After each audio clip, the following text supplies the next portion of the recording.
It's COVID time. It's Corona time. COVID-19, COVID-19, COVID-19, COVID-19, yes. COVID-19, COVID-19, coronavirus.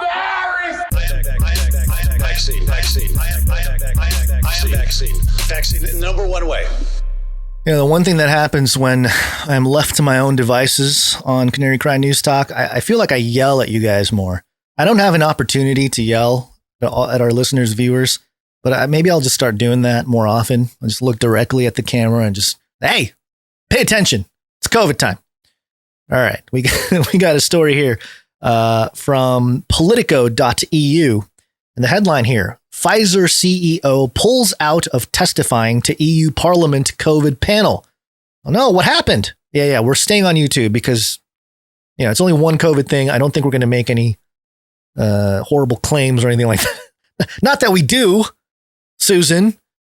It's only horrible in the viewpoint of people that might be running things on YouTube, but it's not horrible for us. It's just, we're just reporting stuff and perhaps sharing opinions, but sorry. I keep going back to that for those of you watching the Basil view, which Basil's not around. So, all right. Pfizer CEO pulls out of testifying to EU Parliament COVID panel. Pfizer chief executive Albert Bourla, didn't he just test positive for COVID? Has pulled out of an appointment to testify before the European Parliament's special committee on COVID-19, at which he was expected to face tough questions on how secretive vaccine deals were struck. Secretive vaccine deals? I thought no such thing existed. I thought everything was on the up and up. The decision follows an audit report into the EU's vaccine procurement strategy published earlier in the month that raised new questions about contact between Bourla and European Commission President Ursula von der Leyen that preceded a multi-billion euro vaccine contract. Oh, you mean there was some dirty play, some under the table talk maybe? Unofficial discussions that took place before the papers were signed and money was moved. That doesn't surprise anybody that's paying attention, but I'm glad that it's going mainstream. The head of the U.S. pharmaceutical giant, the largest supplier of COVID-19 vaccines to the EU, was scheduled to appear before the panel on October 10th. The committee is meeting with key officials involved in the EU's vaccine procurement process to draw lessons on how to respond to future pandemics. Other pharmaceutical executives have addressed the committee, including the CEO of Moderna and senior officials from AstraZeneca and Sanofi. Oh, AstraZeneca made it. Pfizer couldn't? Come on. Pfizer was like the poster child. What happened? The committee's chair, Belgian MEP Kathleen Van Brempt, told Politico she deeply regrets the decision taken by Pfizer.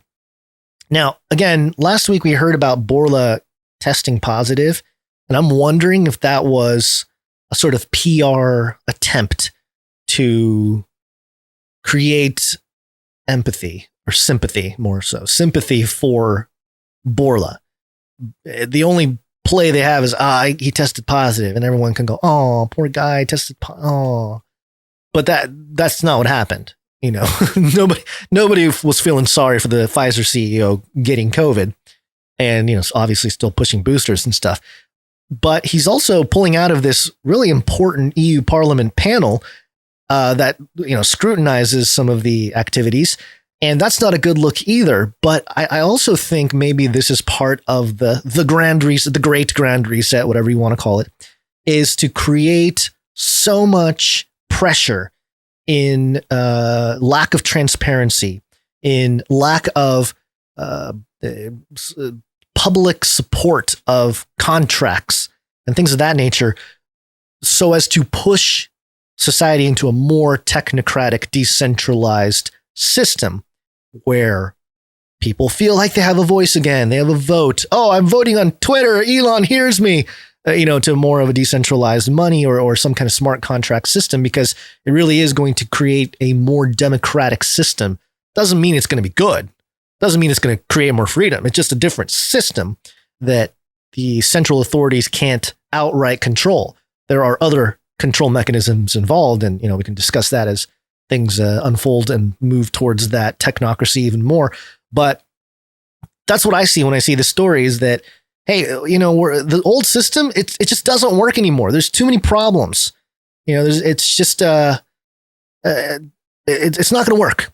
Plus, in the past, if you had some kind of event that you needed to go to, or some kind of legal counsel or a hearing of some kind, hey, you got COVID, can't go out, can't go public. But now we have everything's remote. And I talk to people from church. Oh yeah, I was working at this company, but it's great now because I still work remote. My wife and her company, big medical supply company that she works for, she's still remote. In California, extended sick leave or whatever for COVID till December or something. It's ridiculous. Everyone is still working remote, and that's not going to change. Everyone's just being forced into the metaverse like a herd. They say, hey, okay, all right, you can stay home, but we're going to slowly move you into the metaverse. And that sort of thing is exposed here too, because sure, Albert Bourla got COVID. He got COVID. He can't go to the meeting, but you can Zoom in. It's 2022. It's post-pandemic. Everyone's remote. You can have some kind of real infectious disease, and you can have monkeypox, and you can still Zoom in to a hearing. So to not go and step away and say, hey, we're not going to attend, that says a lot. And I do think it's sort of the public, creating the momentum for public distrust for this kind of thing, to expose the brokenness of the system so that they can build it back up just the way they want to. And I think smart contracts will be involved in that creation when it comes to world affairs and deals. Public-private partnerships that we talked about years ago is very much built into a sort of decentralized smart contract system where some of it's public, but the actors and the finances aren't exactly public. And there's different ways to make it happen. But as the people call for more transparency, they are sort of buying into the exact technocratic system that they're trying to build. Isn't that convenient?